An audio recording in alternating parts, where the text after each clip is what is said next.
Hello everyone, ये मेरा next lecture है। पिछले दो लेक्चर में हमने रिफ्लेक्शन ऑफ लाइट और मिरर्स के बारे में पढ़ा था, जिसमें हमने कॉनकेव मिरर और कॉन्वेक्स मिरर और उसके द्वारा जैसे जैसे इमेज बनाते हैं उन चीज़ों को पढ़ लिया था।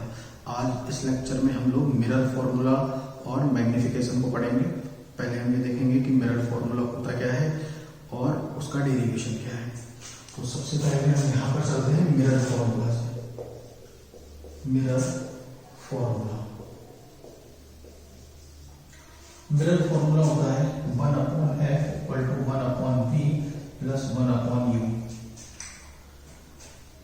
लास्ट लेक्चर में मैंने आप लोगों को बताया था कि जो भी डिस्टेंसेस होती हैं वो मिरर के पोल्स के साथ मेजर की जाती हैं। पोल के लेफ्ट हैंड की डिस्टेंसेस नेगेटिव होती हैं, पोल के राइट हैंड की डिस्टेंसेस पॉजिटिव होती हैं। तो यहाँ पर क्या क्या चीज है, f जो है वो होगा फोकल लेंथ, v जो होगा वो डिस्टेंस ऑफ इमेज होगा, u जो होगा वो डिस्टेंस ऑफ ऑब्जेक्ट होगा। अब हम क्या करेंगे, इस फॉर्मूले को डिराइव करेंगे मैथमेटिकली कि ये फॉर्मूला एक्चुअल में किस तरीके से आता है। सबसे बड़ी बात यह है कि ये फॉर्मूला कॉनकेव कॉन्वेक्स दोनों के लिए वैलिड है। मैं यहाँ पर आपको सिर्फ कॉनकेव के लिए करके दिखाऊंगा, अगर आप लोग कहेंगे तो मैं कॉन्वेक्स के लिए भी करूंगा। तो यहाँ पर हम चलते हैं, जैसा कि हमने लास्ट लेक्चर में देख लिया था कि ये अगर हमारा कॉनकेव मिरर है, तो लास्ट लेक्चर में हमने सारे मिरर्स के बारे में पढ़ ही लिया था कि किस तरीके से कौन कौन मिरर होता है। इस मिरर का नाम हम रख देते हैं M1, M2। मिरर का जो ज्योमेट्रिकल सेंटर होता है उसको हम कहते हैं पोल, और इस तरीके से एक लाइन निकल आती है, इसको हम कहते हैं प्रिंसिपल एक्सिस। ये है हमारी प्रिंसिपल एक्सिस और ये पॉइंट को हम कहेंगे पोल। यहां पर रहेगा सेंटर ऑफ कर्वेचर और बीच में रहेगा फोकस।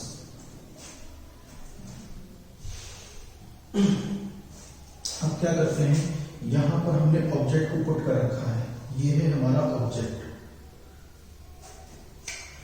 का नाम हम ए भी रख लेते हैं। अब इमेज फॉर्मेशन के मेथड में मैंने आप लोगों को बताया था कि किसी भी ऑब्जेक्ट से एटलीस्ट 2 लाइट रेज चलती हैं और वो दोनों लाइट रेज मिरर से रिफ्लेक्शन के बाद जहां पर भी इंटरसेक्ट करती हैं, कट करती हैं, वहां पर बनता है इमेज। तब हम यहाँ इमेज बना लेते हैं। पहली रे प्रिंसिपल एक्सिस के पैरेलल जाती है, तब ये फोकस शो कर जाएगी आफ्टर रिफ्लेक्शन, इस तरीके से जाएगी। दूसरी रे सेंटर ऑफ कर्वेचर से जाएगी। हमको मालूम है जो भी लाइट सेंटर ऑफ कर्वेचर से जाती है वो वापस वैसे ही लौटती है। लाइट रे ने जहां पर भी कट किया है वहां पर बनता है इमेज। तो ये बनेगा इमेज का नाम रख लेते हैं आई डैश। तो ए भी हमारा ऑब्जेक्ट है, आई डैश उसका इमेज है। तो हम आगे बढ़ते हैं और यहां पर इस वाले पॉइंट ऑफ इंसिडेंट को मान लेते हैं ए, और इस पॉइंट्स ऑफ इंसिडेंट से हम एक परपेंडिकुलर ड्रॉ करते हैं प्रिंसिपल एक्सिस पर ए बी। और अगर बच्चों M1 M2 जो कि मिरर का अपर्चर है, अगर हम इसको बढ़ाते हैं, तब अगर हम इसको बढ़ाने की कोशिश करेंगे तो V और P एक दूसरे के बहुत ही पास आ जाएंगे। दैट मीन्स हम ये भी कह सकते हैं कि B is very closed to P, यानी कि V और P एक दूसरे के बहुत ही ज्यादा क्लोज है। तो अब हम देखते हैं, पहले क्या देखते हैं कि देखिए ऑप्टिक्स के डेरिवेशन में मोस्टली सिमिलर ट्रायंगल को प्रूफ किया जाता है और सिमिलर ट्रायंगल की थ्योरम को लगाते हैं। तो सिमिलर ट्रायंगल कौन होते हैं, ऐसे ट्रायंगल जिनके एटलीस्ट 2 एंगल इक्वल हो जाए। अगर 2 एंगल इक्वल हो जाएंगे तो तीसरा एंगल तो बाय डिफॉल्ट इक्वल हो ही जाएगा। तो हम देखते हैं यहाँ पर हमारे पास है ट्रायंगल ABC और ट्रायंगल IISC, यानी कि ये। तो हम triangle ABC and triangle IIC are similar. हम इनको सिमिलर क्यों बोल रहे हैं? क्योंकि इसमें ये वाला एंगल 90 डिग्री है और इसमें ये वाला 90 डिग्री है, दोनों एंगल इक्वल हो गए। इसका ये एंगल जितना होगा उतना ही एंगल ये होगा, क्योंकि हमको मालूम है वर्टिकली अपोजिट एंगल सेम होते हैं। अगर ये थीटा है तो ये भी थीटा होगा।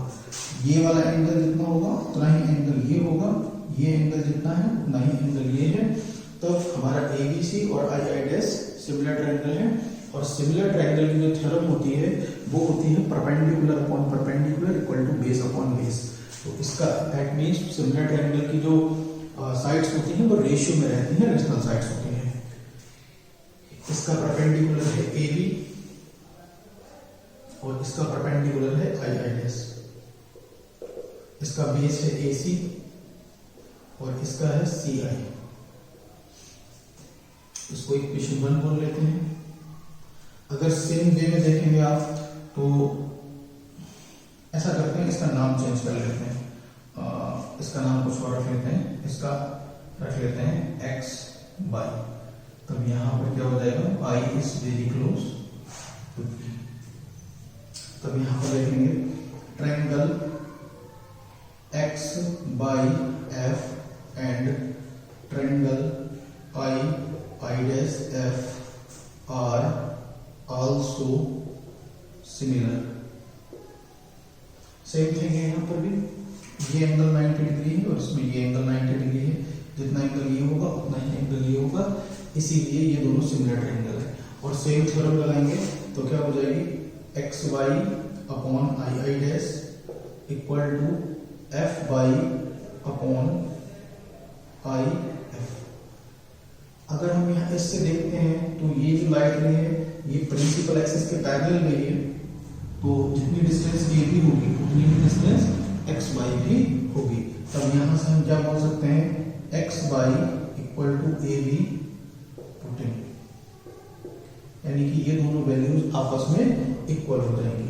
जब ये दोनों वैल्यूज आपस में इक्वल हो जाएंगी तब AB upon II equal to FY upon IF ये हो जाएगा। और ये अगर हम देखें तो यहाँ पर इसकी लेफ्ट हैंड साइड और इसकी लेफ्ट हैंड साइड सेम है, तो दोनों की राइट हैंड साइड भी इक्वल होना चाहिए। तो हम कहते हैं कि the value of AB upon II is putting in equation 1। इसकी वैल्यू इक्वेशन 1 में अगर हम पुट कर लेते हैं तब क्या मिलेगा हमको, FY upon FI equal to AC upon CI। इतना करने के बाद हम यहाँ से डिस्टेंसेस लिखेंगे। सबसे पहले आप समझिए कि जो ऑब्जेक्ट की डिस्टेंस होती है यहाँ से लेकर यहाँ तक, इसको कहते हैं U, यानी कि -U। मैंने वहां पे लिख रखा है। ऑब्जेक्ट की डिस्टेंस को क्या कहेंगे, यहाँ लिख देता हूं मैं -U, और ये पोल तक जाएगी यहाँ तक। सेंटर से लेकर पोल तक की डिस्टेंस को हम कहते हैं रेडियस ऑफ कर्वेचर -R। पिछले लेक्चर में हमने ये सारे डिस्टेंसेस के बारे में डिटेल में पढ़ ही लिया था। और फोकस से लेकर पोल तक की डिस्टेंस को कहते हैं फोकल लेंथ, तो -F। इमेज से लेकर पोल तक की डिस्टेंस को कहते हैं -B। ये इतना हो जाएगा, इस तरीके से आ जाएगा। इसके बाद हम क्या कर लेते हैं, FY बेसिकली FP ही होगा, क्योंकि Y is very close to the P। तो अब हम FY की जगह पर हम -F लिख देते हैं डिस्टेंस में। IF क्या डिस्टेंस है, IF जो डिस्टेंस है वो ये वाली डिस्टेंस रहेगी यहाँ पर, ये। और ये कितनी होगी, यहाँ से यहाँ तक V है, यहाँ से यहाँ तक F है, तो ये V माइनस F होगी। तो -V minus equal to AC क्या है, A से लेकर C तक डिस्टेंस, यानी कि ये वाली डिस्टेंस। तो ये क्या हो जाएगी, ये हो जाएगी AP माइनस CP। तो AP कितना है, A से P तक कितना है, -U है, और माइनस CP, C से लेकर P तक कितना है, -R है, अपॉन। इसके बाद हमारे पास क्या हो जाएगी IC। IC का मतलब है ये वाली डिस्टेंस, ये कितनी हो जाएगी, CP माइनस IP। CP कितना है, माइनस R माइनस IP कितना है, माइनस B। हम यहाँ पर क्या करते हैं, R की जगह 2F लिख लेते हैं ऑलरेडी, क्योंकि हमारे डेरिवेशन में F आता है ना कि R, और हमने पिछले लेक्चर में ये बात पढ़ी हुई थी कि R इक्वल टू 2F होता है। इसका भी डेरिवेशन है, इसको हम मैथमेटिकली ड्राइव भी कर सकते हैं। यहाँ अगर हम वैल्यू रखना चाहें तब ये ऊपर से माइनस F और नीचे से minus B plus F equal to minus U plus R की जगह 2F लिख सकते हैं, माइनस माइनस प्लस हो जाएगा upon minus 2F plus D। इसके बाद अगर हम क्रॉस मल्टीप्लाई कर लेते हैं, क्रॉस मल्टीप्लाई कर लेंगे तो पहले क्या कर लेते हैं, माइनस कॉमन ले लेते हैं, तो ये हो जाएगा F अपॉन में हो जाएगा F, और माइनस कॉमन ले लेंगे तो माइनस वाला प्लस होगा और प्लस वाला माइनस हो जाएगा, तो V minus F equal to, इसका भी माइनस कॉमन ले लेंगे तब प्लस वाला माइनस वाला प्लस हो जाएगा और प्लस वाला माइनस हो जाएगा। नीचे से भी माइनस कॉमन ले लेंगे तो वो एक्चुअल में कैंसिल हो जाएंगे एक दूसरे के माइनस, और नीचे भी कितना हो जाएगा, 2F माइनस B। ब्रैकेट लगा दीजिए, क्रॉस मल्टीप्लाई कर लीजिए, तो क्रॉस मल्टीप्लाई इसका इधर और इसका इधर, F 2F minus B equal to V minus F और U माइनस 2F। अंदर मल्टीप्लाई कर लेते हैं तो 2F square minus FB equal to UB minus 2FB minus FU minus minus plus 2F square. यहाँ से क्या होता है, 2F स्क्वायर और 2F स्क्वायर आपस में कैंसिल आउट हो जाएंगे। इसके बाद ये दोनों टर्म्स को उठाकर इधर लेकर आ जाएंगे तो ये हो जाएगा minus FB plus 2FB plus 2FU equal to UB। यहाँ से अगर देखते हैं तो ये एक FB बचेगा प्लस का और FU इक्वल टू UB। अब ये जो इक्वेशन आई है, इस पूरी इक्वेशन को UVF से डिवाइड कर ले रहे हैं, डिवाइड बाय UVF। हम इस इक्वेशन के हर एक टर्म को UVF से डिवाइड कर रहे हैं, तो FB upon UVF plus FU upon UVF equal to UV upon UVF। ये इससे कैंसिल हो जाएगा, F से F, U से U कैंसिल हो जाएगा, FB से FB, तो ये 1 अपॉन U 1 अपॉन UV और 1 अपॉन F। इसको ठीक से लिख देंगे, तो इस तरीके से ये फॉर्मूला डिराइव हो जाएगा। आप इस फॉर्मूले को एक बार फिर से देख लीजिए, मैं समझा देता हूँ। अगेन प्रिंसिपल एक्सिस के पैरेलल जो लाइन जाएगी वो फोकस से जाएगी, जो कर्वेचर से जाएगी वो वापस में ही आएगी, और डिस्टेंसेस मैंने वहां पर बता ही दिया है कि फोकल लेंथ, और पिछले लेक्चर में भी मैंने इनके बारे में बताया था, आप चाहो तो उसको देख सकते हैं, जिसमें मैंने फोकल लेंथ और R के बारे में रिलेशन भी बताए हैं। तब इस डेरिवेशन में अगर आपको कोई दिक्कत है तो आप कमेंट करके पूछ सकते हैं, नीचे दिए गए व्हाट्सएप नंबर पे मैसेज करके भी पूछ सकते हैं। और ये सेम डेरिवेशन जो है वो कॉन्वेक्स मिरर के लिए भी होता है। Thank you. अगर कोई क्वेरी हो तो पूछें।